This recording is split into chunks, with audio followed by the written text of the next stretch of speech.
Welcome back to Normal Island. I'm Curtis Daly, and I'm joined by Letitia Holland. Tisha, I'll call you Tisha for short. How are you? Well, we haven't got you on the screen. Let's fix that. There we go. There we go. I'm good. How are you?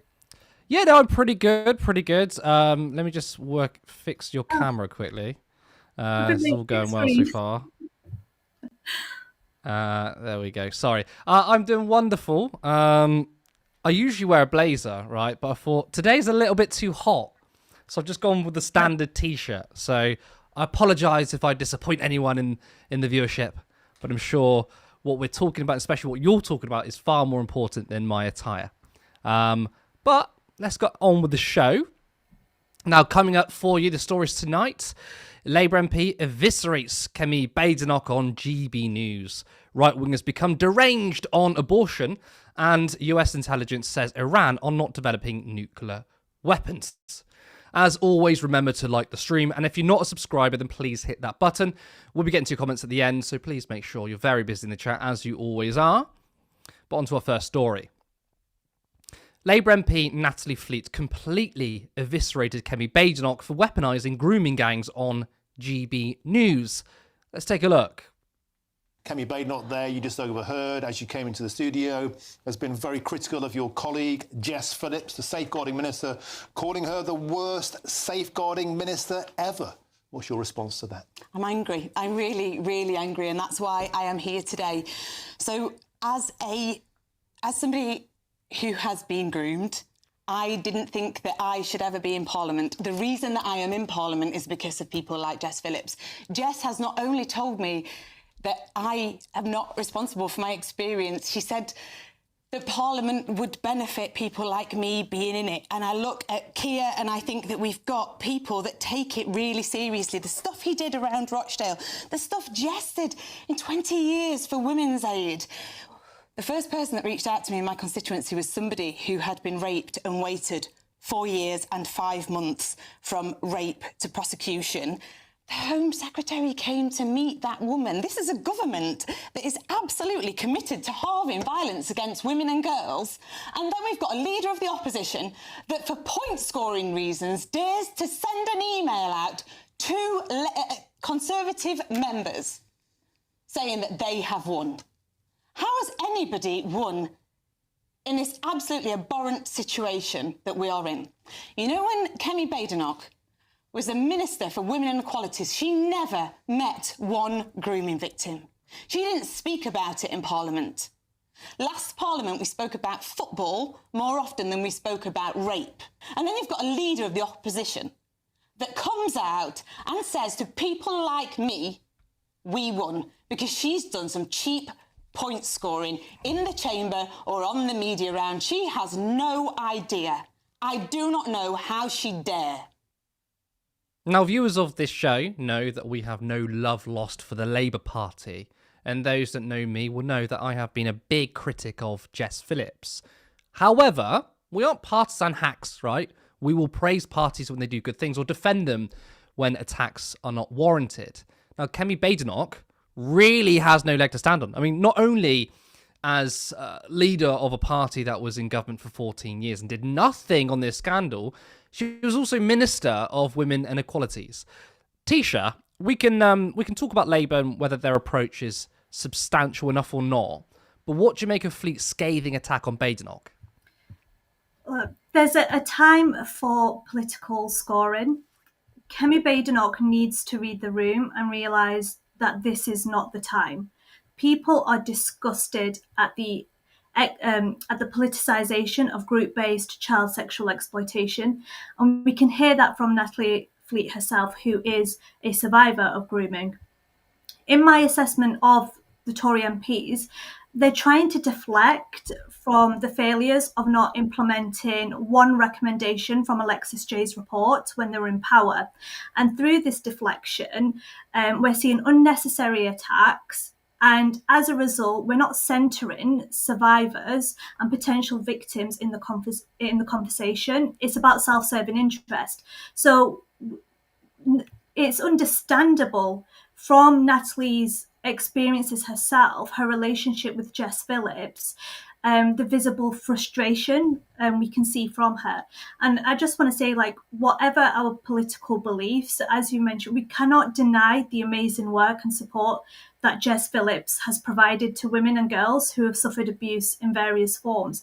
I noticed Natalie mentioned Women's Aid, and we have to remember the time that when the likes of Elon Musk was dominating the conversation surrounding grooming gangs on X, that Jess Phillips was subjected to horrific abuse, far-right abuse and misogynistic abuse as well. And Women's Aid came out in solidarity and talked about the work that she's done in championing women and victims when she was a victims champion in Birmingham and also at a national level as well. Yeah, and I think, I mean, first of all, you're absolutely right. I mean, this is clearly political point scoring. And again, for all of my criticisms of Jess Phillips, she has received pretty disgusting abuse, particularly from the Reform Party. But also, I think what the position that Kemi's coming from, right? She's acting as if she wasn't part of the Conservative establishment, but she was a member of the party. She's now leader of that party, and she's from the Women's Equality, or Minister for Women's Equality.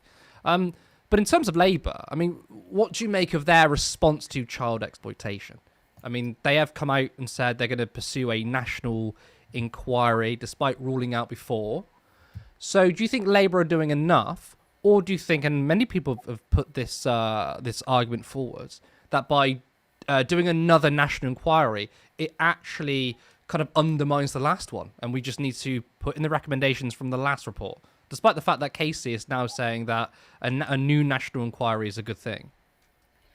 Yeah, and you've perfectly presented, I think, the difficult situation that Labour found themselves in. So you had some people calling for a national inquiry and then others saying the priority should be implementing the recommendations from the last inquiry.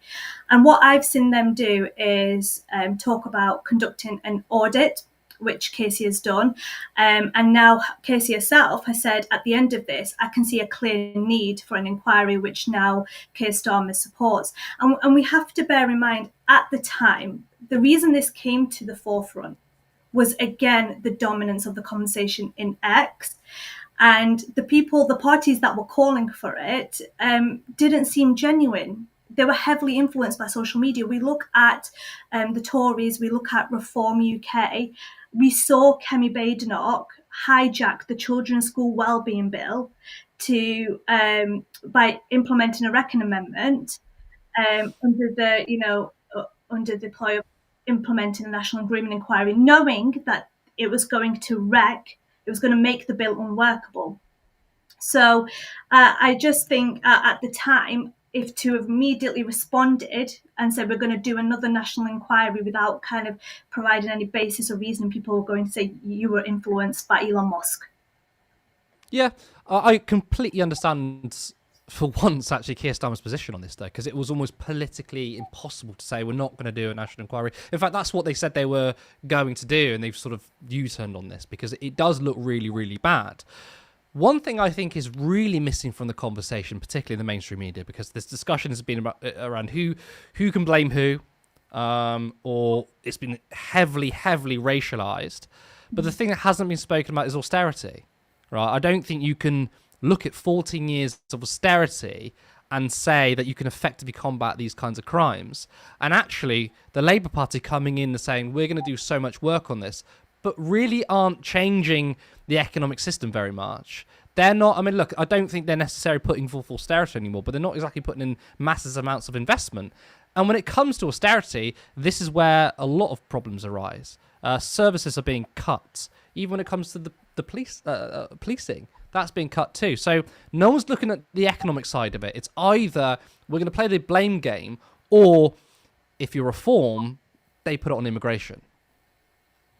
Yeah, absolutely. And that's a great point that you've raised. I've not even considered the economic impacts of this as well. And I guess the next stage we face now is having this national inquiry. Already, we now not only have Alexis Jay's recommendations that they said they were going to work on, one which is making it enforceable upon people to report, but you're also now got Baroness Casey's recommendations and then you're going to have a national inquiry. And like you said, there's a lot of implications there by doing that too. Excellent analysis, but we are going to move on to our next story. The right wing have completely melted over the latest bill that passed in the House of Commons. Women who have abortions after 24 weeks will not face prosecution as it has been decriminalised. The amendment to the Crime and Policing Bill abolishing the prosecution of women for terminating their pregnancy at any stage passed by 379 votes to 137. Labour MP Tonya Antonia, who tabled the so-called New Clause 1, said it would ensure women do not face investigation, arrest, prosecution or imprisonment in relation to any pregnancies. She said the current Victorian laws have been used against vulnerable women, citing cases such as Nicola Packer, who was prosecuted on suspicion of having an illegal abortion. She was found not guilty in May.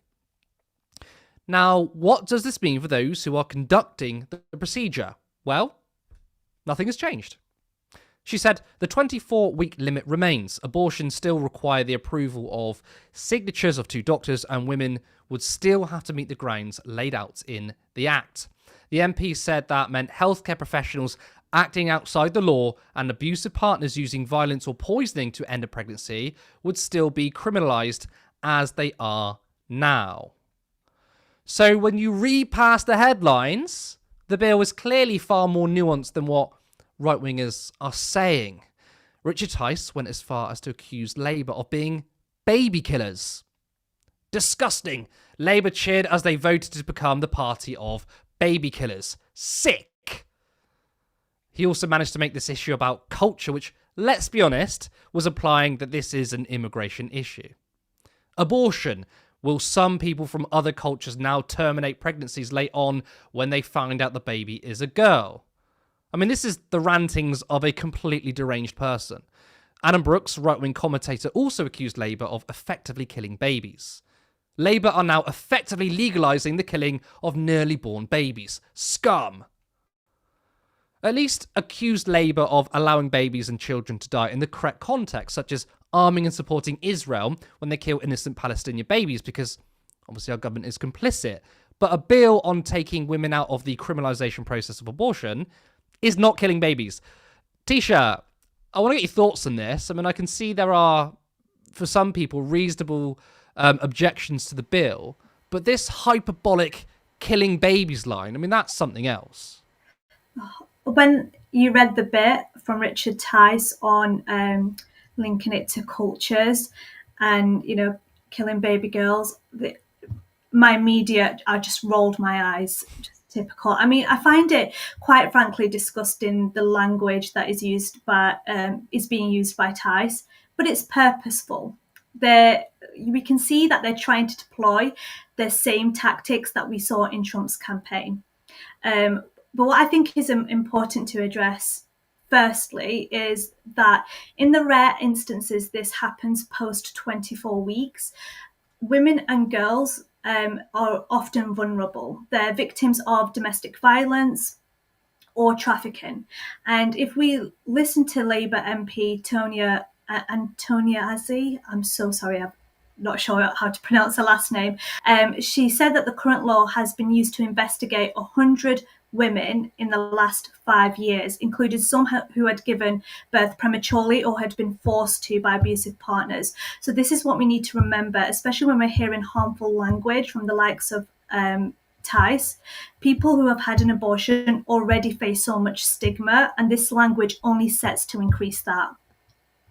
Absolutely agree. I mean, this kind of toxic debate is what creates a dangerous atmosphere. You know, it happens when we talk about immigration, trans people, and now this. And I'll tell you what, this feels like another US culture war that's being imported over here, right? We thought that the debate around abortion was over, right? But do you think that that could be changing? And those on the right will try and put this back on the table. And I'm talking about abortion in its entirety, not just, you know, whether it should be 24 weeks, whether it should be less. I personally can see them trying to really push this. What are your thoughts on that? Absolutely. I mean, if we have had a look on like X and TikTok and other forms of social media, and this is bringing to the forefront the kind of debates that we saw in the US, looking at abortion as a whole and banning or restricting. Now, even if you restrict it, we have seen the harms that happen to women, people dying, people not seeking the medical, like doctors being afraid to help people who come to them.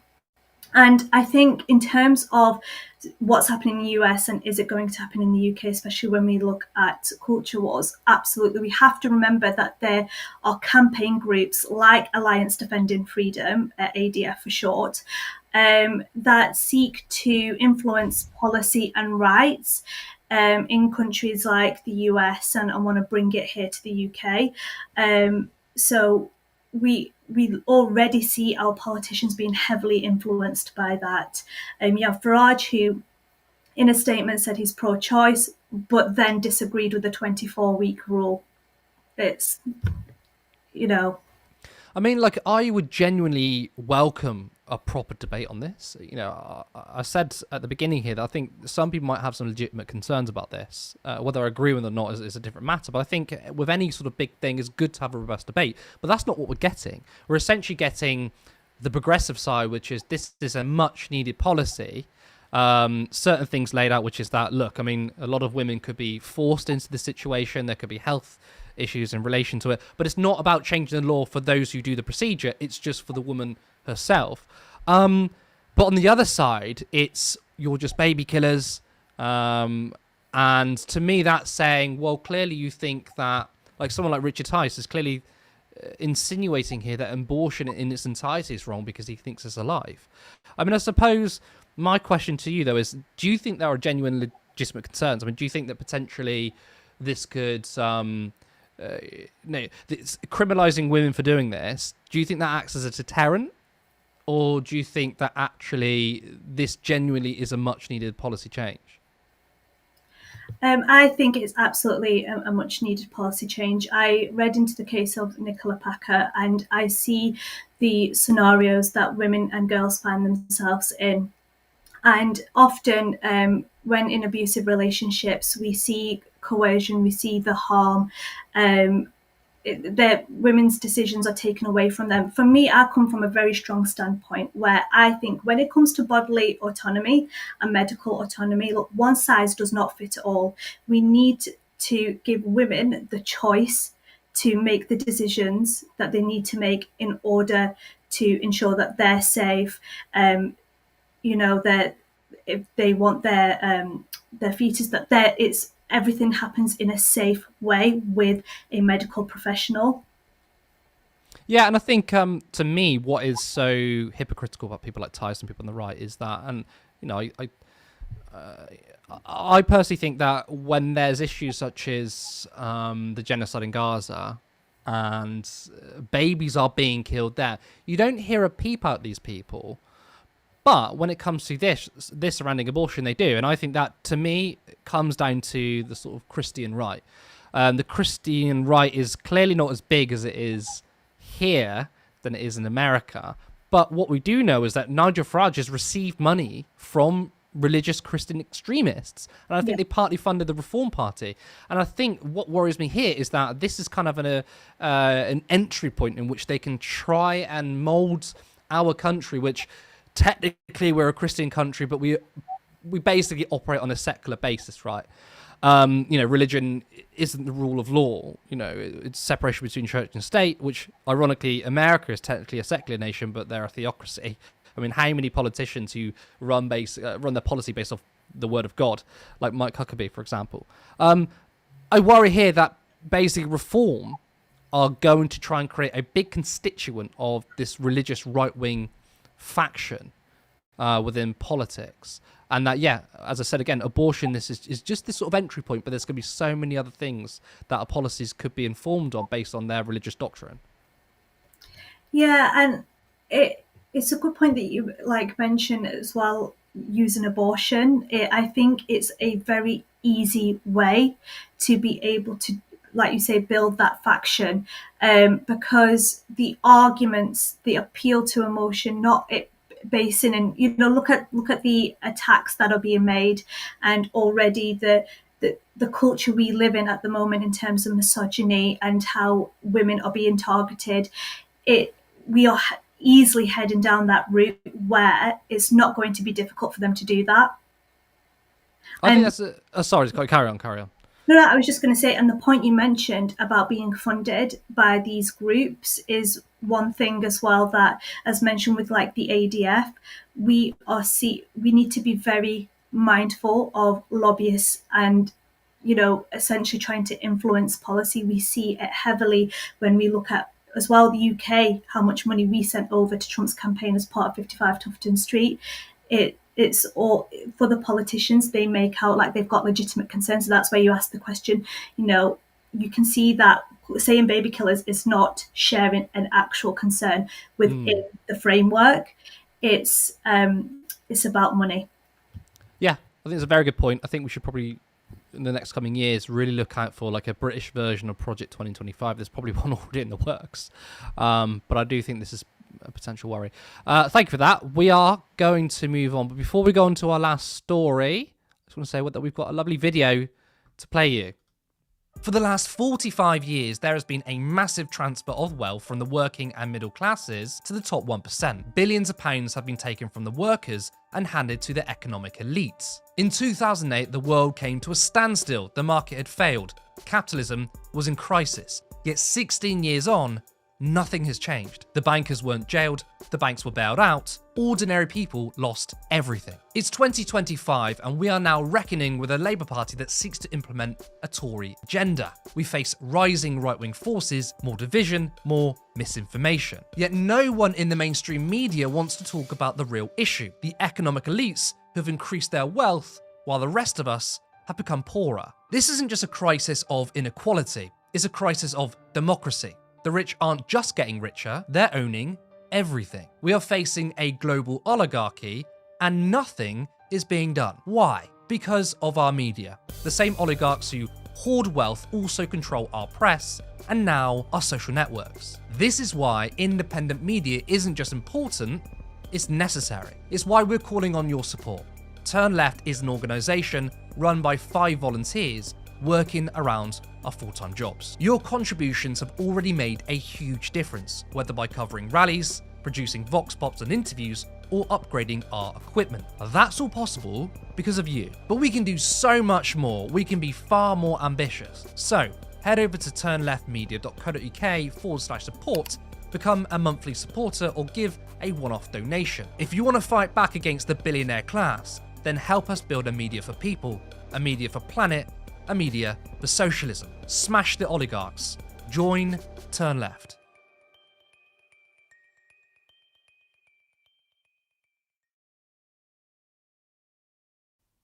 I mean, whoever that guy was, I really, really trust him and do as he says. So that is turnleftmedia.co.uk/support. Of course, you can become a YouTube member for just 99p. Now, we would really like to be able to afford a studio so we can have a consistent show. Plus, it means we can have more in-person interviews. But we estimate that we would need an income between £1,000 to £1,500 per month. It's quite a lot. So again, if you can, then please consider becoming a supporter. But on to our final story. It's 2003 again, where politicians and the media are spreading propaganda to get us into another war. Iran is not pursuing nuclear weapons, even US intelligence has said so. Tulsi Gabbard, the US Director of National Intelligence, delivered a concise verdict during congressional testimony this March. The intelligence community continues to assess that Iran is not building a nuclear weapon, and Supreme Leader Khomeini, it's really hard to say, has not authorized the nuclear weapons program that he suspended in 2003. Now, despite this, Trump has completely ignored it and said that Iran is close to nuclear weapons. Mr. President, you've always said that you don't believe Iran should be able to have a nuclear weapon, but how close do you personally think that they were to getting one? Because Tulsi Gabbard testified in March that the intelligence community said Iran wasn't building a nuclear weapon. I don't care what she said. I think they were very close to having it. I mean, it's really difficult to hear what they said, but clearly the reporter cited Tulsi Gabbard as saying there is no intelligence that suggests that nuclear weapons is going to be created by Iran. He just goes, I don't care what she says. It's pathetic. I mean, God, it just really pissed me off. I mean, this man is a complete idiot, right? And it's not what Tulsi Gabbard is saying, it's the intelligence. But this is the political establishment trying to manufacture consent for another war. I mean, the parallels to the 2003 invasion of Iraq are almost identical. And the lie that was spread about Iraq is that they had weapons of mass destruction, which they didn't. Now, politicians and journalists are pushing the same lie. This is Fraser Nelson, former editor of The Spectator, doing just that. I'm not sure I do agree. I mean, I think what's most terrifying of all is the idea of Iran having a nuclear weapon, which it can plausibly fire at Israel. Now, the problem with these strikes is they haven't yet taken out Iran's nuclear capabilities. They're 200 meters underground. There's only one bomb in the world that can get there, and that's the American bunker buster bomb, which the US is considering using. It would need to go from an American B-2 if it's used. But so I think you can want two things. You can either want de-escalation, or you can want Iran's nuclear bomb capability to be taken out.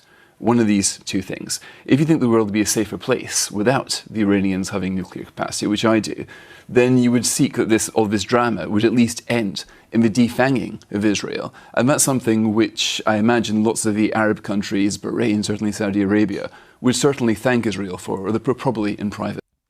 I mean, this idea is giving further carte blanche to allow Israel to do what it pleases, including the unprovoked attack on Iran. They're using the cover of Iran being dangerous, and Israel's war of aggression is for the greater good. Tisha, we're headed for another war again, and as always, it's built on a pack of lies. You're absolutely right. It's like 2003 all over again. And we know that those lies cost hundreds and thousands of lives. And now, once again, the public is being fed a narrative that doesn't line up with intelligence assessments. The US intelligence community itself has explicitly stated Iran is not currently pursuing nuclear weapons. That should be the headline. Yeah, instead we're watching key figures completely ignore those facts to build a case for conflict. Like you've said, consent for war is being manufactured before our eyes. Yeah, absolutely. And I think as well, when you listen, what really surprises me, I suppose actually I shouldn't say surprises me, but what I find really funny is that people like Fraser Nelson and a lot of other mainstream media journalists who have been around for a while saw what happened in 2003, right? And of course they were cheering it on, especially the BBC. And then it turns out there was no weapons of mass destruction. The same thing is happening, and yet the same people are still pushing this lie. There's no sort of introspection here. There's no sort of questioning, maybe we were wrong about last time, maybe we should look at it again. And I think it's either the fact that they don't have any integrity, which I would agree with. I don't think the mainstream media and sort of corporate journalists have a lot of integrity. That's why we started Turn Left, right? But also I think it's because they care more about just going with the flow and going with what power says. Yeah, absolutely. And I'm just, my fear, like as I watch this with anxiety just continuing on, is we're aware and the public can see the explicit lies that are being told. What's the next steps? Yeah, I mean, we've heard Zippy Hotovely, she's the Israeli ambassador, she was saying that, Iran could nuke Britain, which is obviously rubbish. First of all, the missiles can get to us, but also they don't have any missiles. But this is clearly trying to make us feel scared. I mean, I saw actually a display in the US, and it was just basically these fake missiles, and it basically said on it, this is about defending everyone, right? Israel needs to stop Iran because the West could be in trouble. Again, another lie. And since when did Israel give a shit about Britain or the US? In fact, they only care about their own agenda, which is obviously expanding their colony, and that's what it's all about, isn't it? Yeah, absolutely. Sorry, my earpiece is not working. Thank you for that. We are going to go on to our comment section. I know you've got a lot in there. I just want to quickly say, though, that Vicky Klee, you're not a bot, okay? You're a mod, and I don't make that Oh, mistake. Joining me is Sarah Daly. Sarah, you're okay? hi. So good to be here, guys. Honestly, still coughing. But I'm Still getting there. coughing. Still coughing.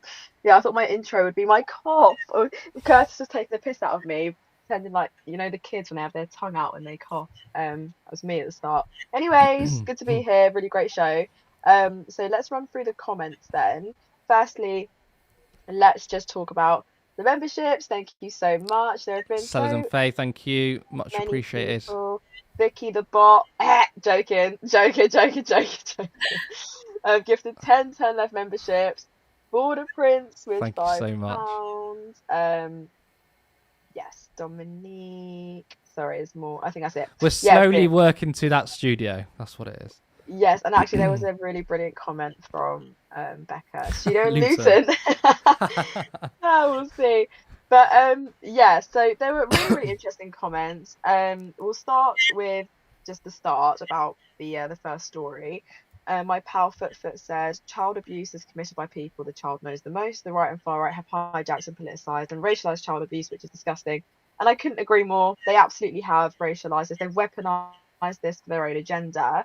And that's the scariest part to all of this. Their absolute denial, I think, to confront uncomfortable truths and to create this us versus them narratives that absolves them of any sort of responsibility. And that's a scary prospect to be living in.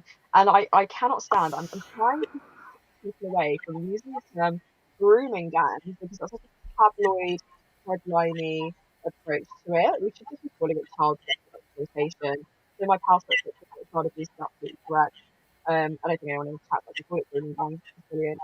But yeah, I'd say you went a bit muffly there towards the end. I I don't know got if it's this. because you're too far away from your mic.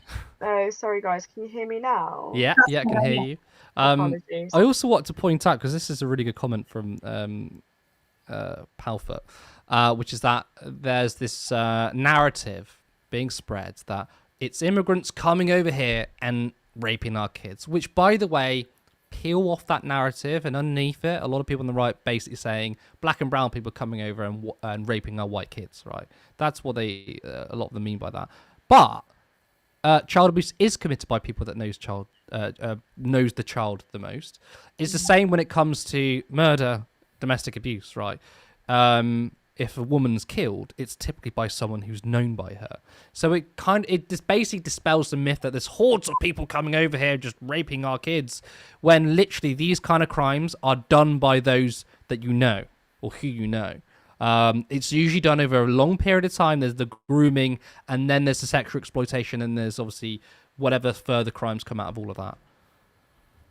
Yeah, completely agree. Natalie says, I always want to criticize Kemi. Badenoch will never. Badenoch? Sorry. I started saying Badenoch then, because I think that's actually how you say it. I've been saying Badenoch for so long, but I think it is Badenoch. I've been saying Badenoch, and I had so many people correct me, and I'm like, I don't know. I might just call her Kemi. Kemi will never learn. When she was Minister for Women and Inequalities, I just got attacked as a trans woman, but never received support as a grooming and rape survivor as a minor. Natalie, thank you so much for sharing that last part.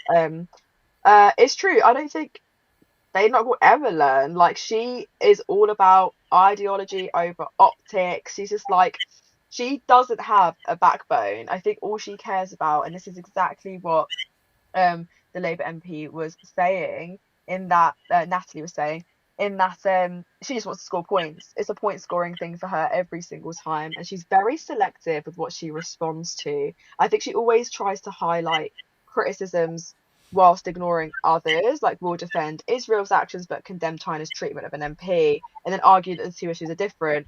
But it's a warped tactic that I think signals this unwavering loyalty to chosen causes because she's an opportunist. I rambled. Apologies. But Jacqueline said it's all about manufacturing consent for hatred and racism. And then Jacqueline had a question saying, does this inquiry involve speaking to survivors and asking them their opinions on this subject, but not forcing them to because the subject might be too uncomfortable? I actually don't know. Tisha, would you happen to know?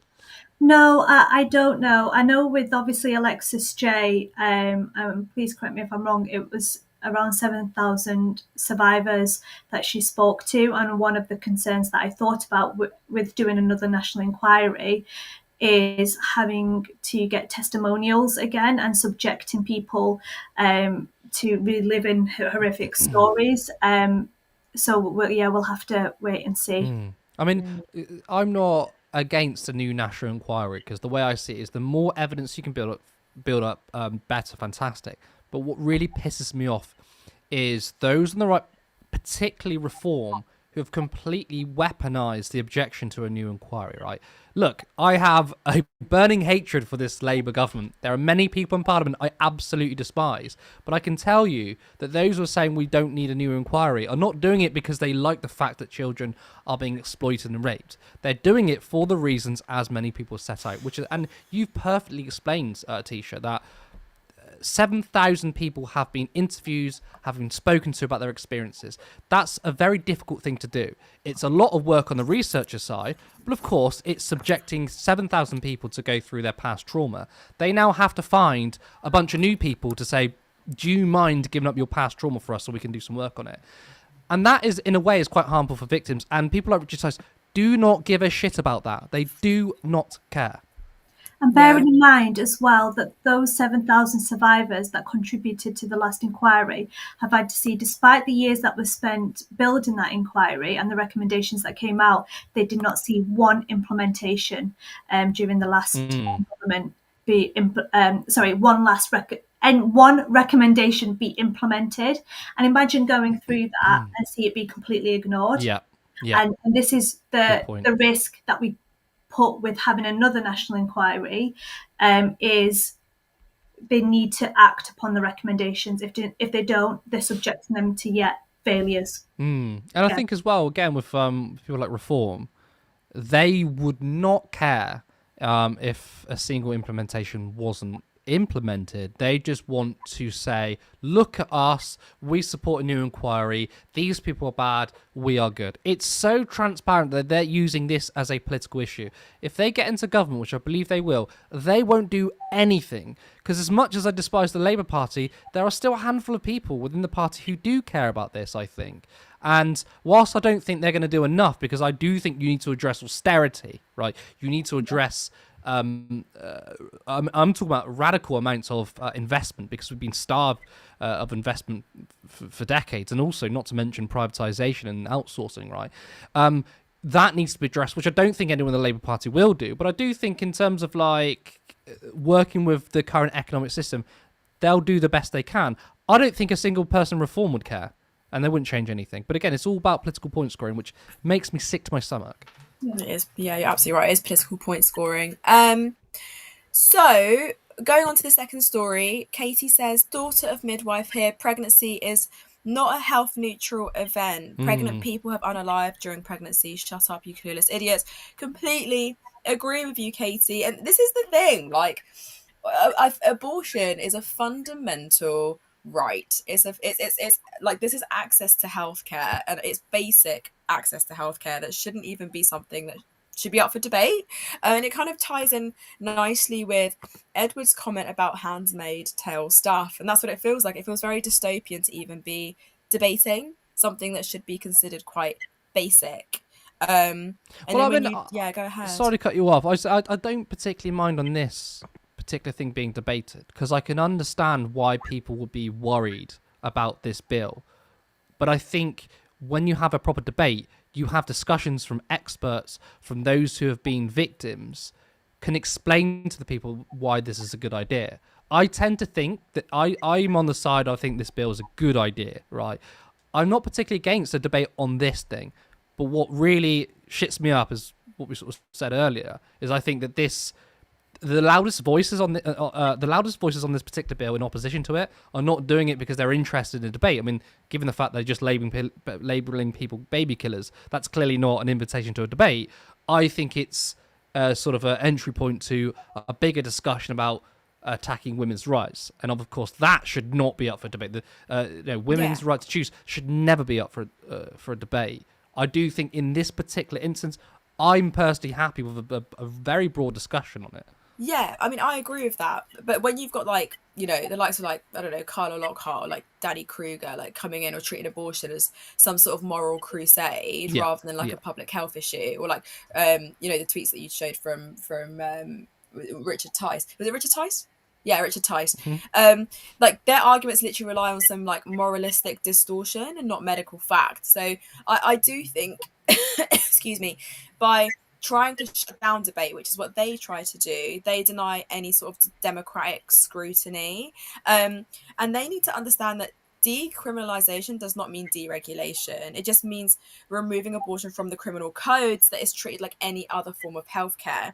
And that's the fundamental here. But they've weaponized it again to assert some sort of agenda, and anyone who's part of that 75% that only reads a headline is victim to the fact that they will believe that this is something that's going to infringe upon babies being born or whatever. But I don't know, it's all fear mongering.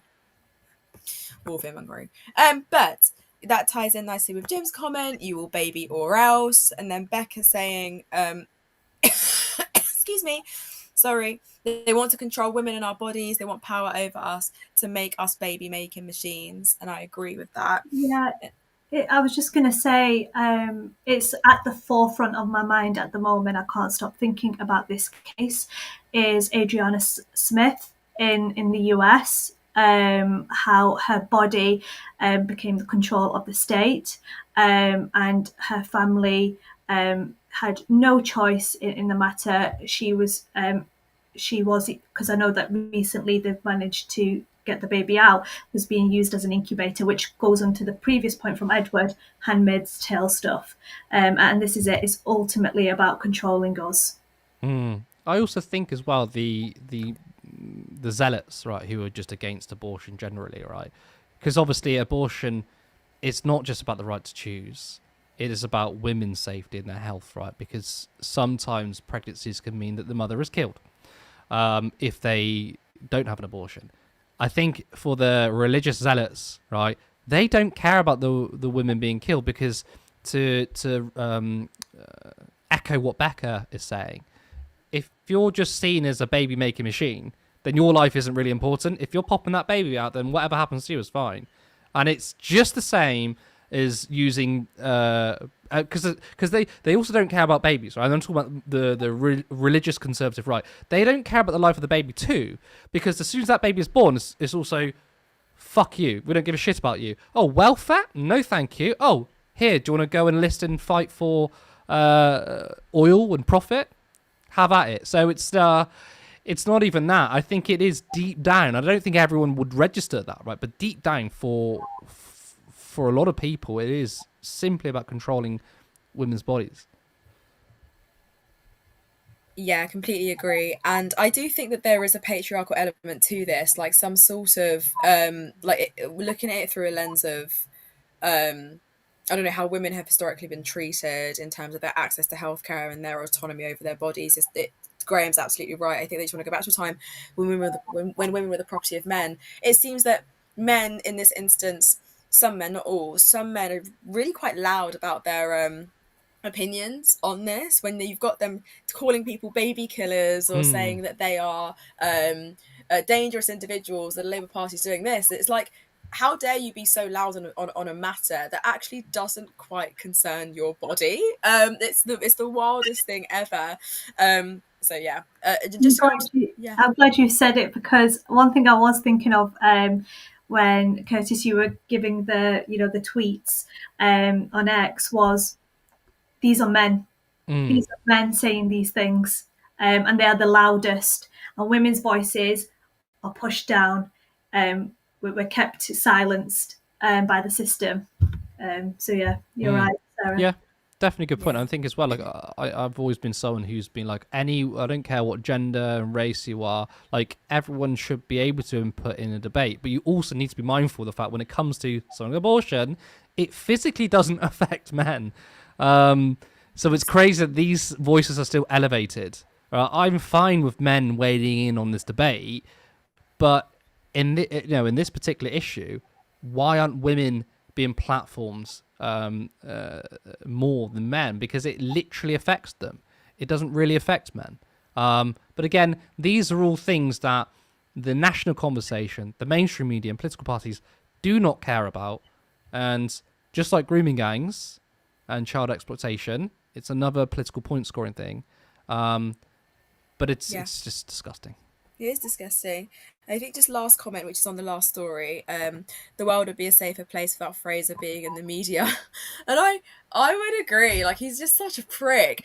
But his take on the Iran-Israel like conflict, like the confrontation that's happening out there, is like, I feel like it's so imperialist in nature, and he feels like he's got this like geopolitical like insight, but actually he's a fucking idiot, because in his framing, like, he's just trying to paint Iran as this, you know, all they do is just drones and missiles, and they've got all it is a failed stunt and blah blah blah, and trying to like paint them as some sort of like embarrassing display. And I think it's to serve like this dazzling strength of Western backed Israeli defense, and that to me is quite dangerous. He's definitely laundering violence through the language of spectacle, calling Iran a pariah, but failing to ask why a sovereign nation felt compelled to retaliate in the first place, completely glosses over Israel's prior bombing of an Iranian consulate in Syria. Like, it's aggressive, and it's a complete breach of international law. Like, every single time, it's just breach after breach after breach.